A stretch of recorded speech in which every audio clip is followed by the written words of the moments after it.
The ACN podcast is made possible thanks to the generosity of our listeners and sponsors, including the Agile Alliance. As a nonprofit membership organization, the Agile Alliance is an excellent resource to help you along your Agile journey. To learn more about the Agile Alliance and our other sponsors, as well as how you can become a sponsor or supporter of our show, please visit acnpodcast.org for more information. And thank you for your support.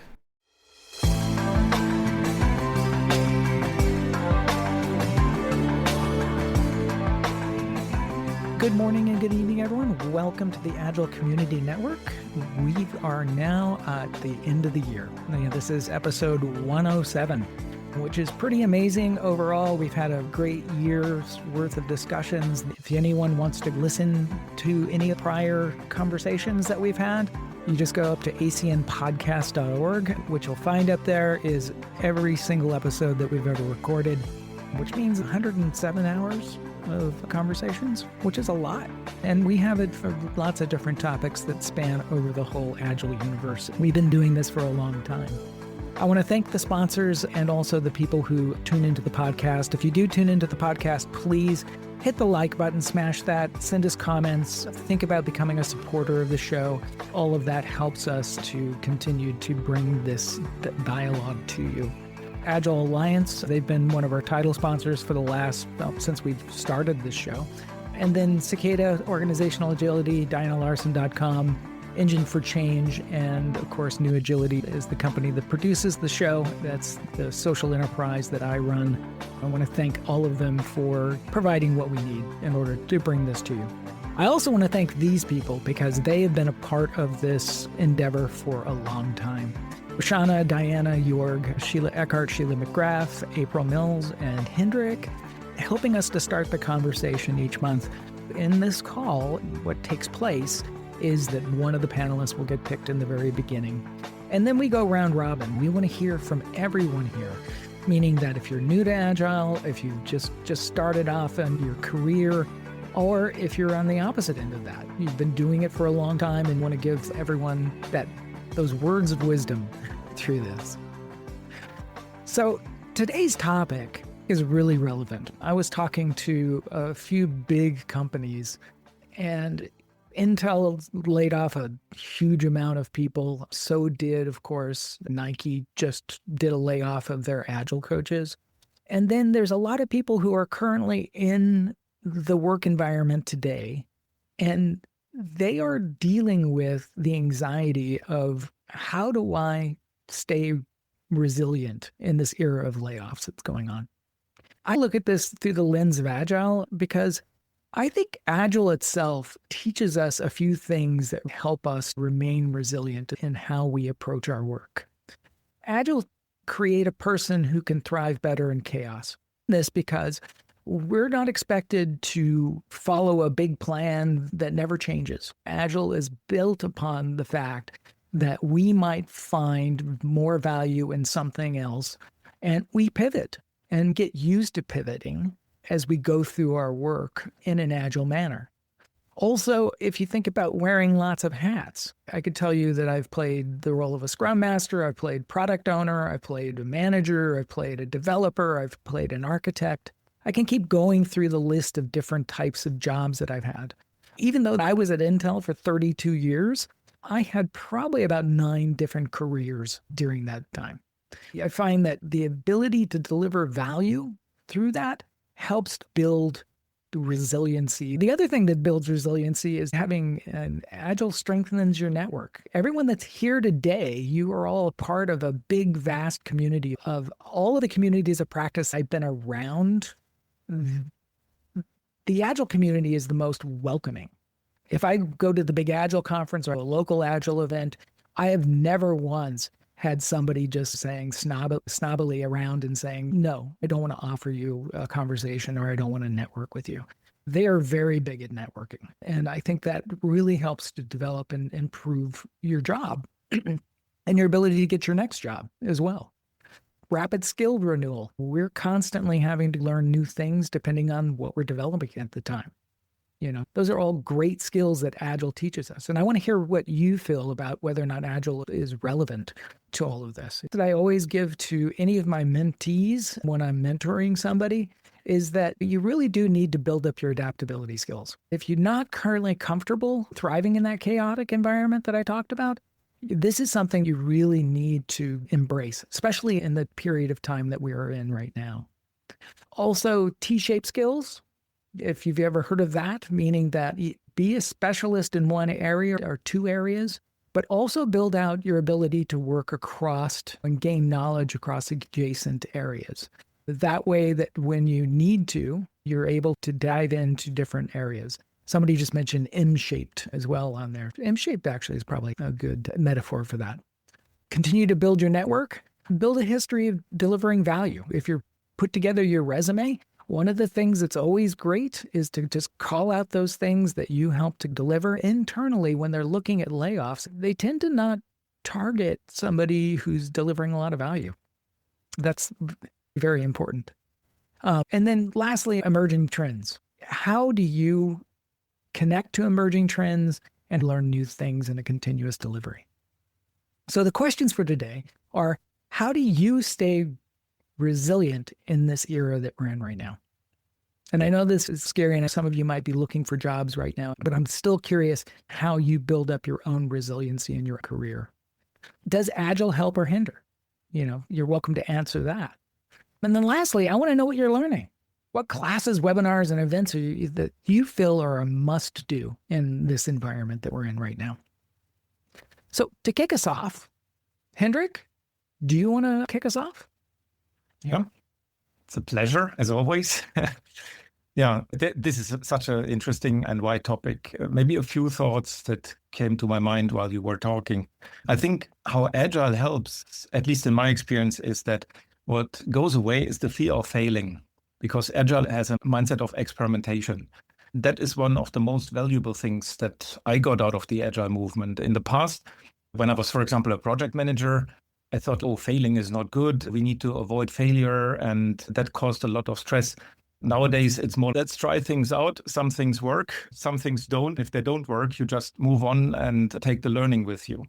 Agile makes you much more resilient. When it comes to staying resilient, another very important thing is, and now I'm speaking from a manager's position. I've been mostly a manager for most of my career. I have been in the situation that I had also to let people go from the company, and I never enjoyed that. One important thing is to stay relevant, and I think, Ray, you touched upon that already. I have observed that especially Agile coaches who are very much in love with agility and who are really burning for the topic have a tendency to stay purely focused on Agile. That's also a thing we see now happening when people are getting laid off from these large companies. Coaches need to stay relevant. You need to broaden your portfolio. And that might mean it might be good to do management role for a couple of years or going into project management and so on, and look at the company from a different perspective. Because then you're acquiring additional skill and you have a much higher likelihood to, if you are in a layoff situation, either they keep you because they think, okay, but this person has so much to give, or when you get laid off, then you have a much higher chance to succeed finding a new job. Do you feel that possibly there has been a lot of targeting on Agile coaches? Do you feel that the best adjacency for somebody who is in that sort of coaching role is more towards management and leadership? And what skills help to make that sort of career link? It can be a sort of management role, either project management, people management. Those are the two main paths that are valuable building on the coaching role. What you get from those things is that you get much more skin in the game. Then you are the manager and you get into situations and you are confronted with real life problems that it's so easy to be wise when you're standing at the side and you say the managers are not doing and they're not listening and so on. And it's a different thing when you are in a management role, confronted with all the complexities, and the same with project management. And so, again, in that same alignment, What do you think there are other options that are available for somebody who is? Personal preferences, go with where your passion is. Oh, That is usually my top advice, because if you do something that you're not burning for, then it will be very difficult. You will be very dissatisfied. Other roles, product owner roles, product management roles, developer roles, anything is possible when you're a coach. okay. I fully agree with all of those things. I think the challenge of people having to get away from their existing, if their full desire was, I wanted to be an agile coach, and then suddenly they're having to move on to something else. I think the examples that you gave are actually really good because I think they're really compatible. Kyle, what do you have on this? I was just going to share a couple of thoughts. I had been laid off as an agile coach, been looking for work for about 10 months now. So I just wanted to share an agreement with the idea that delivering value is super important, because I feel like one of the reasons I got laid off was that we weren't able to demonstrate the value that we were delivering. And in some cases, I think we weren't really delivering great value. I think we were sometimes as a team, as a coaching team, focused on the wrong things. And so I think that's just a super important thing. And it's one of the things that I try and focus on when I'm interviewing now. As to how are you staying resilient on the layoffs, I really think this idea of continuous improvement is super important. You're going to experience, if you're in the job market right now, a lot of failure. Thinking about each one of those as an opportunity to learn, to experiment. I think that's a big thing for me to try and stay resilient. As far as classes, webinars, and events, what I've been trying to focus on mostly is local events that allow me to network here in Nebraska. It's not a huge town, but being connected locally, whether it's an Agile event or one of the local AI meetups, that's something I thought I like too. And as far as other questions, I wonder what people who are hiring are seeing candidates do that makes them less attractive. That's a very good question. We've got a few managers in the room now. Let's hear some of that. Just to dig a little bit deeper on your networking when you're going for the different places that you're going to. What's your approach on networking? How do you get your foot in the door with people when you're talking to them? I'm just curious on what your style is there. Yeah, I don't know if this is common everywhere, but here, these events, often people show up expecting to talk to people they don't know. You mentioned how Agile events tend to be, I don't know if more friendly is the right word, but people are engaged and engaging with one another. I think a lot of the events here tend to be that way. You sit next to somebody, you say, hey, my name's Kyle. Hey, what's your name? Where do you work? What do you do? Why are you here? Any one of those kinds of questions just to open up a conversation. I use friends in my area and people that I meet in these meetings to expand that network too. What other meetings do you like to attend? Maybe I'll try and join one of those meetings too and get myself out there in those ways. Those are all good suggestions. Sheila Eckhart, what do you have on this? Yeah, it's very interesting you bring up this topic because I just facilitated a session with the New York City Scrum User Group on AI superpowers for Agile professionals. Part of that is using AI to build out the classes, like build out a upskilling for you. So I have a upskill yourself prompt that you could do, personalized learning plans. I personally think that AI is a really important tool for Agilists and that we have to embrace that and understand how to use it responsibly. I'm all for staying resilient, and I think that AI is an important piece of that. The other thing I wanted to point out is I feel like the Agile roles are evolving and people need to embrace that evolution. This is something that's going to be in my upcoming book. I have a book that's going to be coming out probably next month. I talk about the fact that Agile coach and Scrum Master seem to be the roles that are hitting a wall where people are getting let go in those roles. There are different things that I have in the book about moving into fractional coaching, which is a bigger thing right now where companies are hiring people for part-time coaching or very targeted coaching. I want a coach to come in and work with this team to get them better at X or whatever that might be. But there's also customer experience roles that are big right now. So as coaches and scrum masters and product owners, customer experience roles are very big, and change managers as well, right? One thing that people are doing is they're creating change management roles, which, if you think about it, is really what an agile coach sort of does.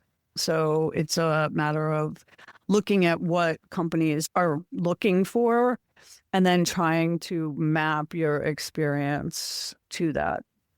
One of the things that I did with the session I facilitated was to work with people on LinkedIn profile optimization, resume optimization. It's important to create a resume for each of the jobs because the different companies have different terminology that they use. And one may use the term client, and your resume has customer all over it. You need to match the company vocabulary in your resumes.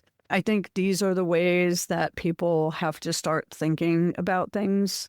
It's a different world today with AI and ATS. One of the things you just said resonates because I think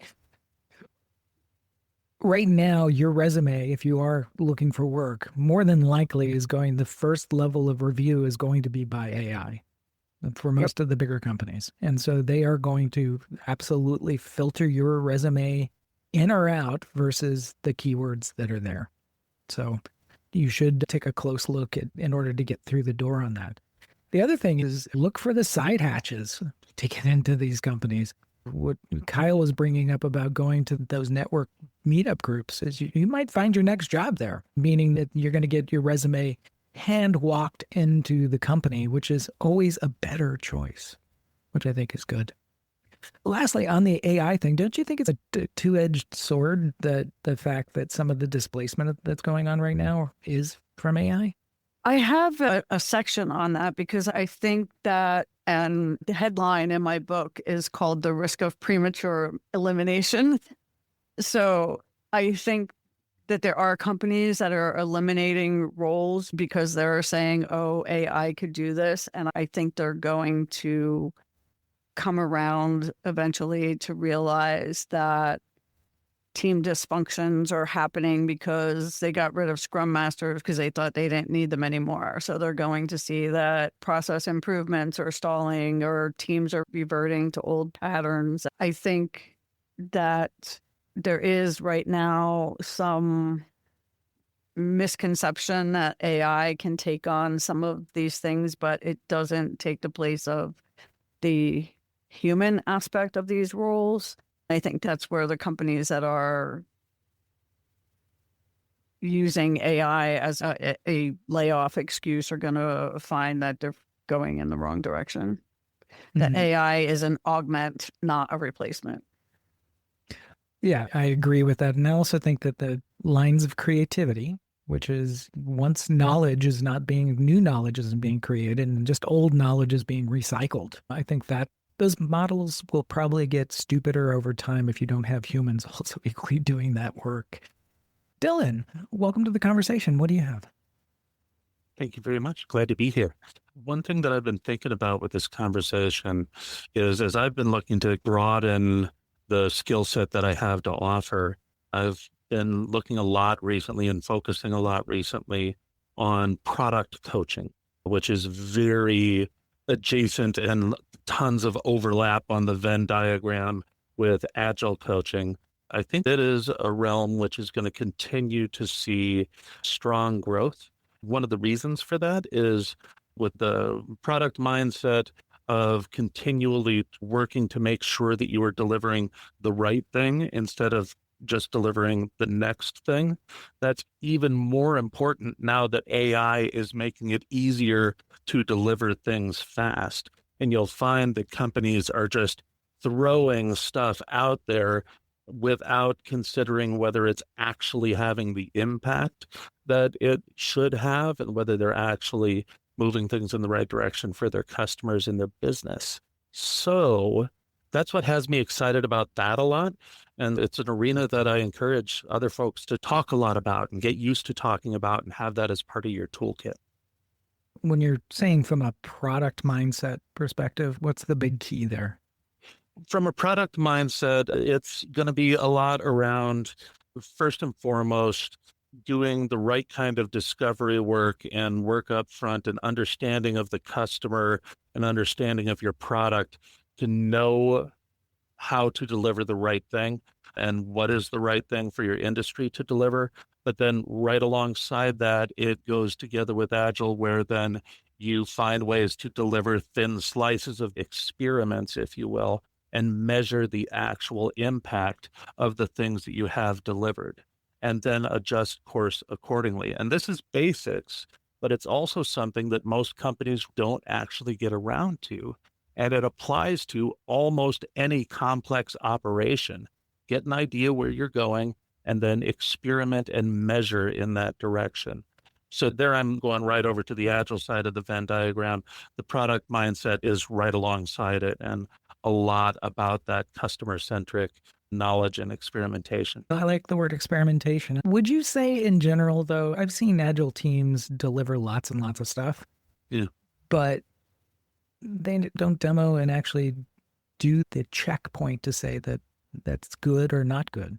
Find that to be the case? I really do. And it's one of the biggest things that I try to change with teams. And again, this can apply to folks outside of software as well, is that demo, that review, that sharing. And then the thing which even less teams are doing is measuring the actual impact once the customers are using it to see whether it's getting the impact that they want for their customers and their business. Instead, they are very busy producing the next thing. And that's a huge game changer as far as differentiating your business, is actually paying attention to and talking about what actually happens when you deliver things, which relatively often is not what you expect to happen. So it's a good thing to know. I think the last component that probably people don't think about is, when should we stop working on a particular product? Yes. Yes. I've seen so many sustaining projects where it's like, why are we doing this? We can't point to anyone who's actually getting any value from this. The zombie projects, so good. How many zombies can you find? Sheila McGrath, how are you today? Yeah, I'm thinking, I was doing things that now are considered Agile before the Agile Manifesto. At the time, my managers would say, we know you're not doing waterfall, but we don't know what you're doing, but we know it's successful. So I got my certification so that I'd have better ways to explain to my managers what I was already doing. When I got the certification, there wasn't such a thing as an analyst as part of the team. And the Scrum Master was usually expected to be the one to write the user stories and then beg the product owner to spare a minute for the Agile team and review them. So there's been an evolution within Agile as well. But I think if you go to the core things that you're doing, and you don't necessarily have to emphasize Agile as the method that you're using or the framework, you can still have it on your resume and show what you did that added value and would apply to the next thing. But the other thing that's different for me than from what a lot of other people are saying is that I haven't worked in environments where it was purely Agile. If you're working at the enterprise level and with external partners, a lot of times you're doing a combination. And I've had a lot of titles that were Agile product owner / project manager, meaning waterfall project manager. And I'd have to translate back and forth between the two. Now, if you can do, that's something that a lot of companies are interested in. So if you focus on the skills that you have without emphasizing that you acquired them as an Agile Scrum Master or coach, that can also make you more marketable. When we were talking about marketability and making contacts, I've gone to some meetings where people have talked about executives who went to their church when they were out of work and handed out a resume to everybody in the church and said, if you know of anything, pass my resume along. And actually got their next very well-paid job through some contact that somebody at church knew. Or you hand it out to all your neighbors. It doesn't have to be in a formal networking situation. The other thing about when we talk about AI in some sense has been around a long time. I know people who were working on AI on mainframes back in the 80s. But when you look at AI the way we think of it today, I think you can consider that it's like a junior project manager or scheduler. It's not really that sophisticated. Yeah, it gets a lot of things right, but it also misses things. And it also goes off and hallucinates and makes things up to please you, which is what a junior project manager might do. If management is thinking they can eliminate jobs, you can frame that idea for them so that they debunk their magical thinking. And sometimes that can cause them to move in a different direction. If it doesn't, then it's probably not a company you want to work for anymore anyway. You're not going to be in business long if they're indulging in magical thinking. Another thing that for me has worked is I've worked in financial services and in telecom. And one of the reasons was that at one point, every time financial services was laying off, telecom was hiring and vice versa. So it was like a revolving door between those two industries in the area where I was living.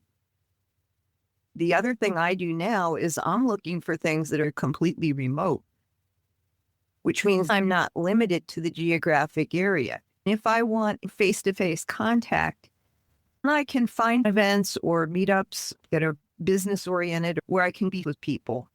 But my job is still something that I'm not limited to geography. I can't think of the last time, it's been at least 25 years, that I have had a team that was all co-located. Maybe some of the core team were, but a lot of the other people I was working with that were essential to the success of the product or program were not local.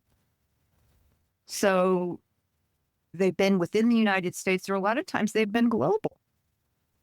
You may have a small core team that's all local, but odds are you're going to be interfacing if you're working with a big company, unless you're working with somebody small and local.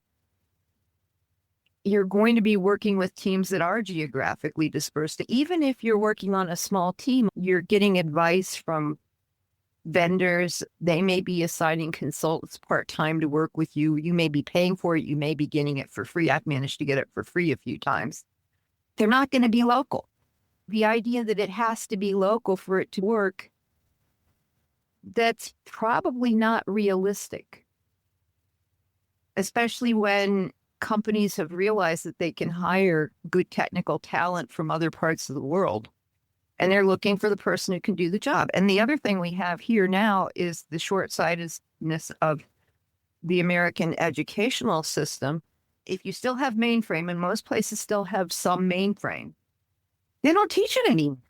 And the people that knew it are all retiring. So if you want talent for mainframe, you have to go overseas to places where they still teach it. So again, there are lots of reasons why it's a global community that you need to be concerned about, and you need to broaden your focus. Now, I've been personally trying to get more up to speed on AI. I was in a meeting yesterday, they were talking about adapting to include AI. And I was like, I'm on an iPad and I can't do too much on the iPad while I'm in the meeting. So I immediately picked up my phone and asked Gemini. And found out that's what they were talking about. I just do that naturally. But the point is, it is part of your life at this point. Whatever tools you're using have AI in them now. But people need to go to prompt school? How to write a good prompt? Yeah, that would be one thing. But how long does it take to figure out how to write a good prompt if you just do it all the time?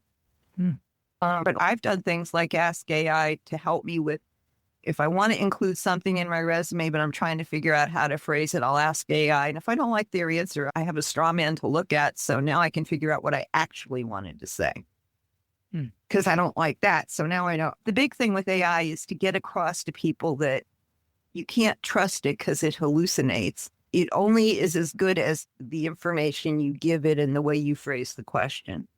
That's very true. Backing up on something you brought up about cultural awareness when you're working with other geos, do you feel that it's important for people to study up and understand what the local cultures of your coworkers are? It would be good to know more about their local culture generally because you want to know things like, when are their holidays? Do they travel home? Is home where they live, or is home someplace that's a couple days journey away? Or maybe even in another country in some cases. Also, I was talking about this in a meeting yesterday where somebody was interviewing for a job where they'd be working with teams in India, and they'd never done that before. So then you have to consider the time difference, but you also have to consider the way things are structured. People who will speak freely one-on-one suddenly defer to the most senior person in the meeting and won't voice their opinions. It can be very hard to get them to speak up. And that's a cultural thing. There are a lot of countries like that. And certain subjects that are harder to get people to speak about. My husband was from India, and he admitted to speaking, I think, 8 or 9 languages. He spoke more. I was in a meeting one time where we were having trouble getting the point across to somebody who was from India. And Americans often think that Indian English is like not, they think that people just don't really know how to speak English. Well, that's not true. There is Indian English, which is a recognized dialect, just like the American English is recognized as a dialect. So they're speaking perfectly correctly in their dialect. But I remember being in a meeting where nobody could get someone to understand something, probably just because I was used to speaking to my husband. I phrased it a little differently and the person went, oh, and then we could move on. Little things like that. If you can just be aware of how other people communicate, and it'll improve your communication, it'll improve your effectiveness. And more than likely, if you're in your job, those skills help you to keep that job as well as to help you get that next job, wouldn't you say? Yeah. It can be the difference between the phone ringing off the hook in a slow market, or is the phone, are you lucky to get a phone call once a month? If you have the connections and the credibility from past experience, you're in a better position the more you broaden your. The other thing is to be open to new possibilities, because they don't want to hear what you already did. They want to hear what you can do for them. So what in your skills is relevant to what they need? That's a very good point. Let's see. Catherine, I'm going to bring you into the conversation. You mentioned something in the chat, which was interesting. It was talking about the way that you network. You want to go into that a little bit more?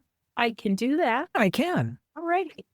What I read on Reddit, and that there is a subreddit called Unemployment Hell, I think it is.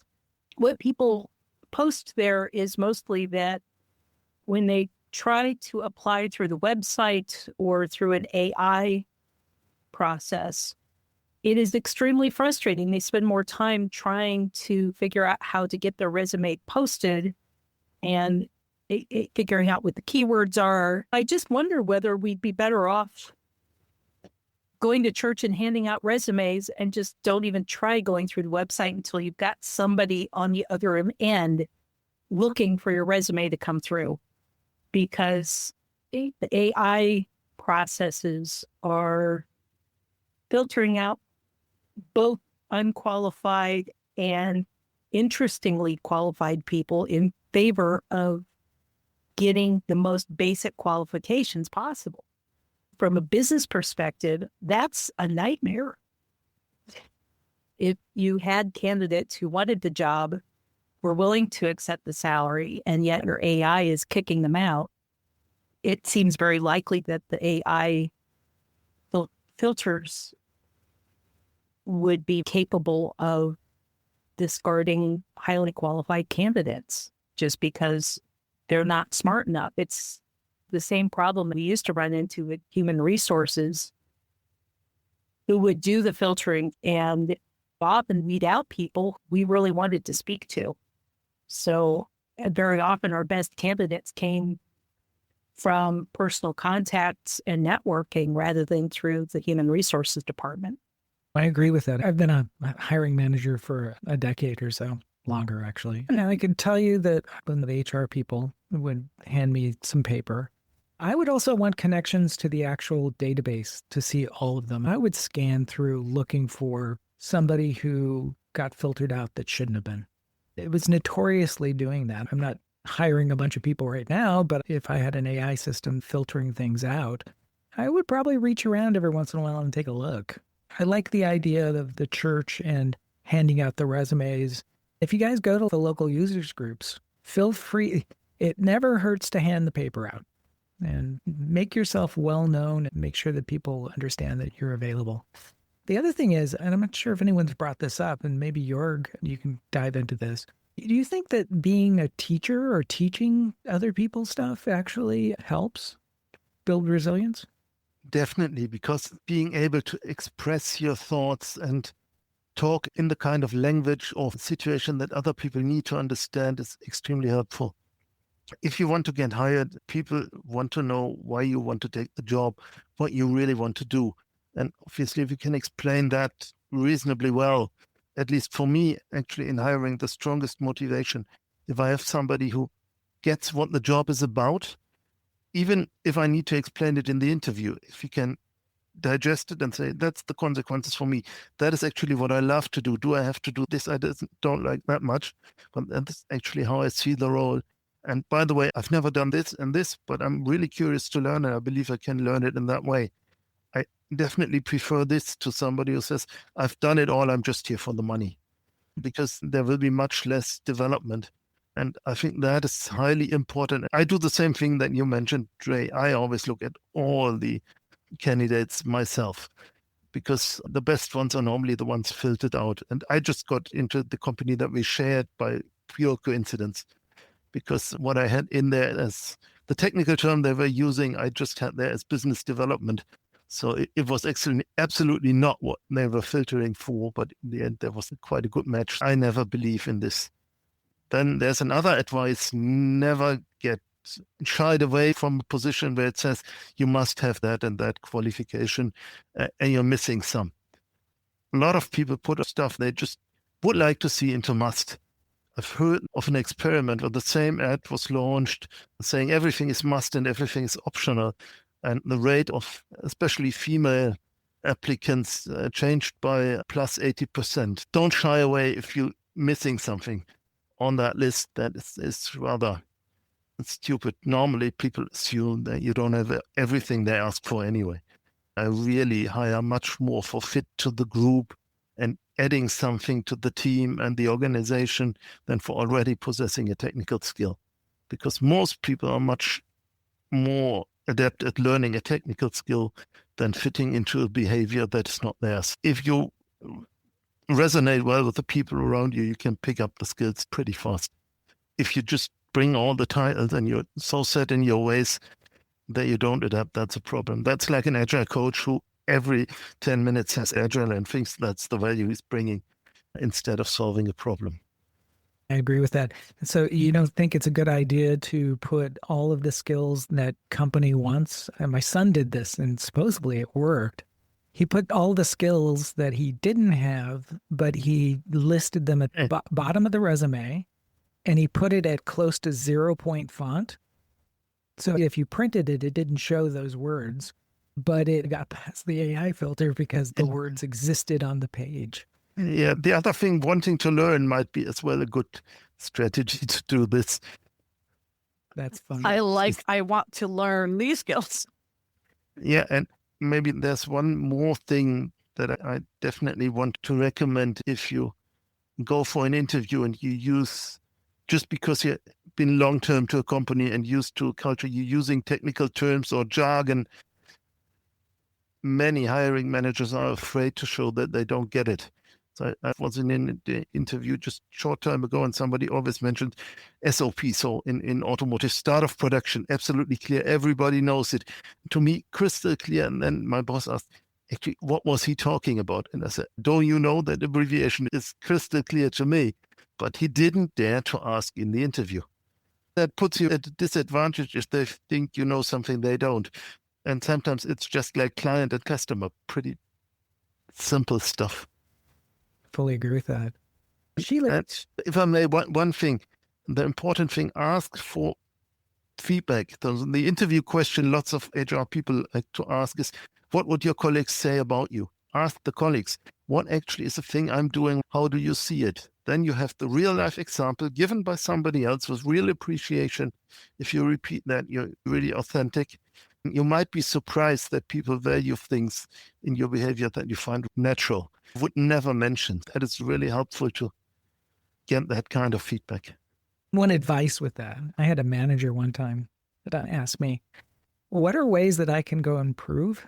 Never ask a question that you're not willing to hear the answer. I went down the list of all of this person's shortcomings, and the guy hit the ceiling. After he finished his rant and his anger, I told him, don't ever ask that question again. You got to be able to be prepared. If you get that advice from people, the main thing is you got to just squeeze your hands together underneath the table. That's why I said just ask for the positive. You can really be surprised. I joined my first company after 15 years in a single place. Somebody went to me, do you know that you are actually listening to the people? I said, yeah, that's what a manager is supposed to do. She said, look around you. You don't find anyone here. So that's really big benefit. And I went home and I was totally, that's how you do it. That's how I've been raised. Is it really a value? Yes, it is. I've learned in a lot of interviews to just say, this is actually what happens. So be curious. Being curious is important. One of the things that most people don't do during interviews. Think of the interviews that you go to as being practice. Really do your own retrospectives. An interview you thought you blew, interview the person that is interviewing you. Ask deep questions about the company, ask deep questions about the types of technologies that they're working on, because you can probably get some insight that is, if you're applying in the same industry, that these are the key things that they're starting to look for. And that could also help to get your continuous learning up. Even if in the end of an interview, they say, do you have other questions? The question, how do you think I did? Or what did you like about our conversation? Absolutely valid questions. That's very true. A good interview question to ask when it's your turn is, if you hire me, what would success look like? What do I need to do so that you'll say I'm doing a great job after a month or 3 months or whatever time frame makes sense for the job? Another thing, we were talking about putting things in small type. I've heard of people putting things in a white font on white paper. And that also helped get past the AI. And when you think of the AI, it's really not worse than what they used to do, which was they'd take the intern who was a junior PM type person and have them review the resumes when they were just looking at the list. I had people call me when I said I had Microsoft Office experience, and they said, but do you know Excel? Because they didn't know what was in Microsoft Office. AI is the same way. It doesn't necessarily know what you're saying matches what it's looking for, so it's going to discard the resume. Another thing, if you're looking, is if you're interested in a specific industry, for instance, there are groups in this area that focus on green industry. Volunteer for those groups so that you're the person registering people as they come in, if that's something done for a specific meeting. That usually means you get to attend the meeting for free if there was a charge, but it also means that you talk to everybody and make new connections. So it's another way to find a job. I've talked to somebody who actually used LinkedIn Learning and got some kind of certifications through that got them into a new career. And that was something where they didn't have to pay very much to do it because it was part of LinkedIn if you paid for the premium. I don't know if it was available if you didn't pay for it. But there are other things like that where you can learn something online, very cheap, that will enhance your resume if there's a specific direction you want to go, or if you're hearing that there's a gap in your expertise that's eliminating you from positions that you're interested in, that can be a way to get there without having to get another degree or something more expensive and time consuming. That's all great advice and a great conversation today. Thank you so much. We're reaching the top of the hour. Just want to do a plug real quick. I joined the planning committee for the Agile Open Northwest. It will happen in Portland next year on March 6th and the 7th. The reason why I'm bringing it up is twofold. One, if you're in the Portland area, or maybe if you want to fly in and come to one of the best open space events, it's focused on Agile. I'll be there presenting a few topics. This is truly a conference that you can go to, and you don't have to go through a committee to submit your individual topic. You just show up, pitch the idea, grab a time slot, and you go ahead and just meet with a beautiful group of people. Most of them come from near and far to this event. Strongly advised, if you want to learn, this is a good place to go do it. The second part of this is I'm the chair for the sponsorship committee on this, and we're looking for sponsors. If your company wants to support this continuous learning environment, please contact me directly, and we'll get something going on that, because it's fairly inexpensive to get your name in lights for the event. But please look them up, do a scan of Agile Open Northwest on your browser, and you'll find the registration page for it. Our next event is going to be not in December. It makes me always sad, but we've tried to do December before. Last time, everyone's got holidays and Christmas parties and all sorts of other holiday parties that happen. And so we just decide not to go do a live event in December. We do, though, sometimes we'll have a small get-together and a party. Maybe we'll do a lean coffee somewhere early in December if you want to do that. The next live event we're going to have is on January 23rd in the new year. Hard to believe we're there. Please go up to acnpodcast.org, look at our sponsors, and if you want to make a contribution in order for us to be able to continue to bring you this live event and webinar, please go do that. There is some uncertainty that's coming up next year. We might have a few sponsors that unfortunately will not be able to support us next year. So if that's the case, I really need your help to keep the show going. Everyone, have an outstanding holiday season and a tremendous rest of this month and next month. See you next year.